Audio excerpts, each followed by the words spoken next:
Pendidikan merupakan suatu hal yang sangat berarti bagi seseorang. Pendidikan sangat dibutuhkan dalam menunjang pengetahuan.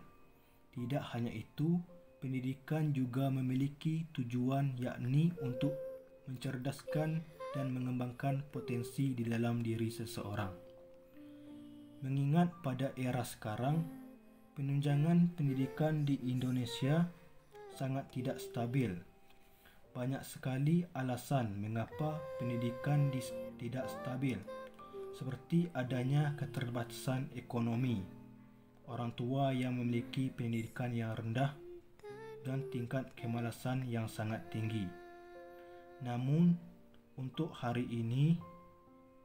tahun ini, berbeda lagi kasus yang diterima oleh para pelajar, terutama di desa Sulak Gedang.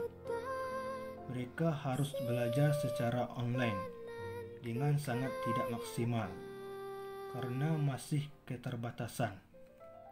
Terjadinya belajar online ini diakibatkan oleh adanya virus yang menyerang negara Indonesia, yaitu virus COVID-19.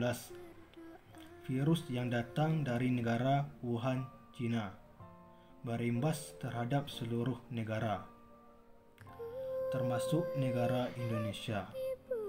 Pemerintah mau tidak mau harus menerapkan belajar online demi keamanan dan keselamatan mereka. Namun apa daya, penerapan belajar online ini harus mampu memutar akal para guru untuk bisa secara maksimal memberikan materi dan juga dalam penjelasannya. Meningkatnya virus COVID-19 ini di Indonesia membuat pemerintah pusat maupun daerah mengeluarkan berbagai imbauan, peraturan dan kebijakan yang diberikan kepada masyarakat seluruh Indonesia. Solusi yang diberikan yaitu tanggapan pemerintah terhadap COVID-19 untuk meniadakan aktivitas pembelajaran di sekolah. Sama halnya di daerah-daerah lain di Indonesia, kondisi pendidikan di desa Sulak Gedang diganti dengan sistem daring atau pembelajaran melalui online agar mencegah penularan COVID-19.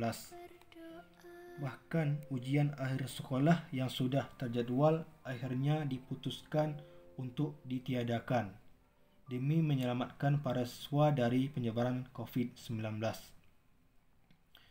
Kebijakan yang dilakukan pemerintah untuk mengurangi kegiatan termasuk belajar, bekerja dari rumah masih saja menimbulkan gejolak dalam pelaksanaannya. Salah satunya di desa Sulak Gedang, yaitu dalam proses pemberian tugas. Banyak tugas yang diberikan kepada siswa yang memberatkan sehingga banyak orang tua yang komplain kepada guru untuk mengurangi tugas yang diberikan kepada siswanya. Di lain sisi, guru memegang amanah mengajar mengikuti kurikulum yang ditetapkan oleh pemerintah dengan fasilitas yang seadanya. Banyak tugas yang tidak tersampaikan dengan baik sehingga menimbulkan masalah tentang pemberian tugas. Akibat dan dampak virus COVID-19 ini semakin besar, apalagi terhadap pendidikan di desa Sulak Gedang. Akibat virus COVID-19 ini, guru dan orang tua mulai resah. Kantin sekolah dan pedagang kecil pun bingung hendak berjualan di mana lagi. Sementara anak-anak masih lugu kegirangan karena mereka menyangka libur ini adalah momen terbebas dari hiruk-pikuk sekolah. Namun ternyata tak ada yang menyangka bahwa libur panjang ini sangat menguras emosi dan tenaga orang tua di rumah. Mereka mesti menemani anaknya mengerjakan tugas menguasai aktivitas anak, dan berkomunikasi dengan guru via media sosial. 1 pekan pertama tak cukup bagi orang tua dan guru di Desa Sulak Gedang untuk beradaptasi. Semua serba online. Guru dituntut mencari berbagai alternatif untuk membuat tugas sekreatif mungkin. Sedangkan orang tua banyak yang belum memiliki gawai dan tidak cukup mengerti teknologi. Bayangkan saja, mulai dari aplikasi video call sampai berbagai aplikasi penyedia kuis menarik disodorkan oleh sebagian guru kepada orang tua yang notabene perangkatnya mungkin belum terlalu support untuk itu. Pekan kedua mulai bermunculan keluhan dari para orang tua. Tak kecuali guru. Orang tua mengeluh tugas yang diberikan oleh sekolah terlalu banyak. Guru berusaha memberikan pengertian bahawa mereka mesti mengejar ketertinggalan materi. Semuanya seakan tidak sinkron. Guru dan orang tua di Desa Sulak Gedang memiliki keterbatasan perangkat pembelajaran berbasis online. Materi yang sulit tersampaikan, kesibukan orang tua yang bekerja sehingga tidak bisa menemani anaknya. Pedagang dan kantin sekolah tak bisa berjualan. Semua persoalan ini seakan terus menumpuk.